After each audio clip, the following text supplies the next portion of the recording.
Would you welcome, please, James Schnepf.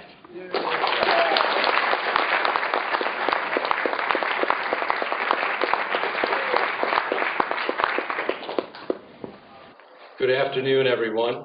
My name is James Schnepf, and I photograph people.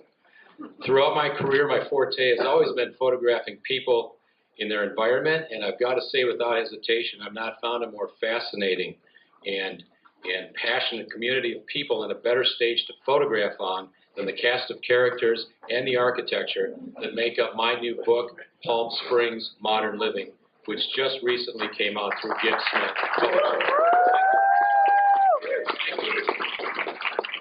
Thanks so much. Thanks for coming out this afternoon to hear about the making of my Palm Springs project, of which this book is a major part of. Over the course of the next hour, some of the things we'll talk about will be who am I and where the heck did I come from? So, 2010, I came face to face with this place. Had a realtor show me some places. He took me to Sandpiper, fell in love with it, and that's where the story of the Palm Springs project really starts to take root. I began to photograph this area, but I really thought, you know what, there's something missing. Where are the people? Because without people, there's no architecture, right? So being a people photographer, I wanted to go after that angle. I was curious as hell as to who was living in all of these different homes I started to see. These great facades, I wanted to get behind. Everybody said that the living really happens behind the place, you know, and that's where the views are, that's where the pool is. So at this point, I wanted to get to work and meet these people that live behind these amazing, mysterious facades that were so growing. So let's meet some of the people right now, and I'll try to give you some background. The Gans, Joan and Gary Gans. Musicians from Chicago, and they play so often now at the Purple Room. I'm sure many of you know them, and they're just a blast. And they come out here and they live life to the fullest. So it was really enjoying to work with them and the great old golf was such a big part of the desert experience. I knew I had to include it somehow. One of my contacts I'd made from my growing network of friends, Jim out at Marrakesh Country Club in Palm Desert, he suggested I come out on a Thursday just to hang out and look around a little bit. When I did, he also happened to mention to me that on Thursdays at 11, there's a putting contest from 11 to 12, and I should check it out because all the ladies come out and they're pink and they have little aprons on with their scorecard and their pencil and their golf ball. So I did, and I thought, wow, this is amazing. So I got up on top. This could be the quote of the book, Mr. Ember. This could be it. I absolutely love this quote. Who wouldn't want to meet this gentleman? Robert's been doing Palm Springs Modern tours for years, and just the best guy, and I love this line. So here's Robert at City Hall. I collaborate with Gene. Gene's been out here since the 50s, and I met Gene, I'll do this briefly, I met Gene at an art gallery about 3 years ago. She was curating a show of Albert Frey photography, and I love Albert Frey's work, and when I saw him connected with photography, which I had no idea of at the time, I thought, I've got to go to the show. Well, I went there, and there was this cute little lady sitting at a desk with some posters that she was signing, and I saw her and I thought, man, I've got to meet this lady. So I did. Stories to even start with. But anyway, I knew I wanted to photograph her in something related to yoga. So not far from her home, I found this mountainside location, and I picked her up at 4:30 in the morning. Imagine this, to be there before the sun came out. Imagine me pulling up my car to the front gate of the condo development. It's dark out, it's black. I've got my headlights on, and this little lady comes out in this outfit into my headlights, and I thought, this is absolutely precious. I couldn't have planned this better. So that's the first photograph we made. The second, I guess the last three remaining architects of mid-century architecture that are still with us. The first one being William Kreisel, who wrote the foreword for my book as well. I've gotten to know Mr. Kreisel over the course of the last 3 or so years, and just a wonderful guy. Serendipity struck here. We finished the shoot up, and Mr. Ember here was coming around the bend. He's up top in the hat in the double-decker tour bus, and when I saw that, I had my camera ready because then Mr. Ember called Bill's attention. Everybody started waving. Bill turned around to wave, and I just got low and made this photograph. And when Bill saw the layouts for my book, and saw his foreword that he wrote, and saw that this photograph was used, this is what he emailed me and said.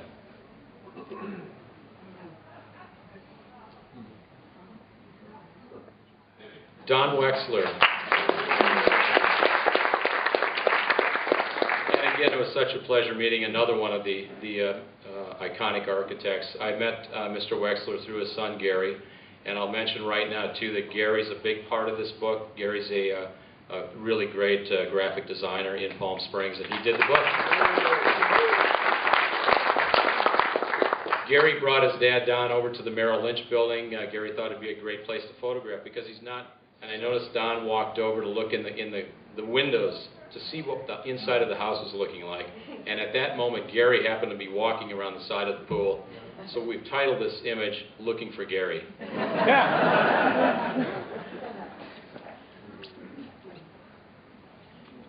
Hugh Captor. Hugh Captor I talked to on the phone initially for about an hour, and he gave me his whole life story.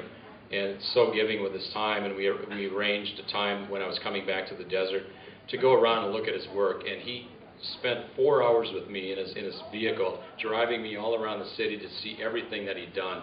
And I thought, man, this is really special. So we looked at the Palm Springs Golf Course Clubhouse. That's what this is right here. And that's where we, after scouting one day and coming back to shoot the next day, this is where we started our photo shoot.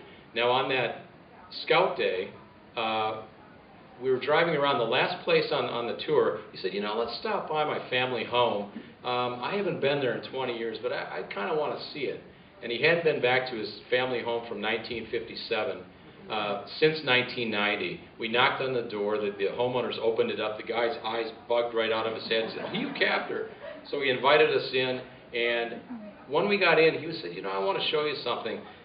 Back in the early 60s, I built these benches up on top of the garage, and it was a place for me to get away. He was going through some stressful things back then, and he said he would go up on the roof, and he would just have a glass of wine, look off at the mountains, and so that's what we did that day. We went up the ladder and made that photograph and made this photograph. Now this isn't about architecture. This is a moment with a person that was really special. And our hearts go out to Hugh right now with the passing of his dear wife, Helen. Philip K. Smith. Yes. Bravo. A nice podium too, by the way. So at the time, Philip's studio was out in Indio, and we just had some phone conversations back and forth. I really didn't have the opportunity to go out and see his space and really scout it like I did most of the photographs in the book. So I raced out to Indio on what had to be the windiest day of the year. I'd never experienced. Wondering if there's anything we can do with that wind to make a portrait. So we went outside.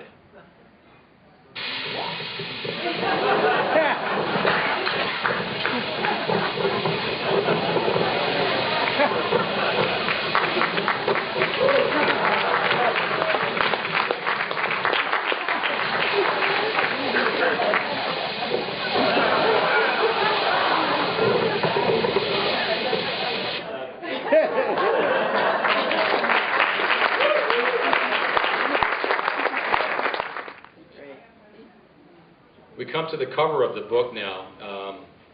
This wasn't shot as a cover. This is the Idris house up in Little Tuscany, owned by J.R. Roberts. Just for the record, there were probably about 15 images that were submitted between Gary and I to the publisher for cover possibilities. This was just one of 57 shoots, basically, that I ended up doing. And it was Jonathan and Trina. The first thing I saw were Jonathan's glasses. And I thought somehow those have to be featured in some way. So this was a solution to that thought right here. This is a photograph of Catherine on the porch of this place. And, you know, you look at the landscaping outside, and, you know, some of you may know where this is going and some may not. But anyway, I did get clearance on this. Catherine and I talked about it, and we did this. Julius Schulman made this photograph of Grace Miller back in the late 30s, and Catherine got to know Julius Schulman very well, I guess, in the last few years of his life, and he'd come over and tell her stories. And Catherine told me that Julius wanted to make this photograph, but he just never did. It just never happened. Second generation, Brian McGuire. This is a wonderful home, and you should know that it's the first mid-century structure in Palm Springs to be listed on the National Register of Historic Places, and he said that he did that as his gift to Don Wexler, which I thought was precious. This house is the Marion Tool House in Palm Desert by Rudolf Schindler from the late 47, I believe it is, right around 47. Not many people know about this. I'm not sure many people have seen it. Again, scouted, realized I wanted to shoot it at dusk, and I wanted to get this reflective angle. So what I had to do in this case is put my camera tripod into the pool and literally have the body of the camera about an inch off the water, and then let it sit for about a half hour so every ripple was gone. And then we just waited it out until the light was just right, and we made this portrait of Doug sitting outside, and Kim is inside the house looking out at him. Although I began the project for selfish reasons, I guess you could say, to find out for myself who and what makes this place tick, I could not be happier to share my vision of this rich place I've grown to love. And to top that off, after doing a subject head count in the book recently, I am so very privileged to have made 83 new friends in the process. And it just doesn't get any better than that.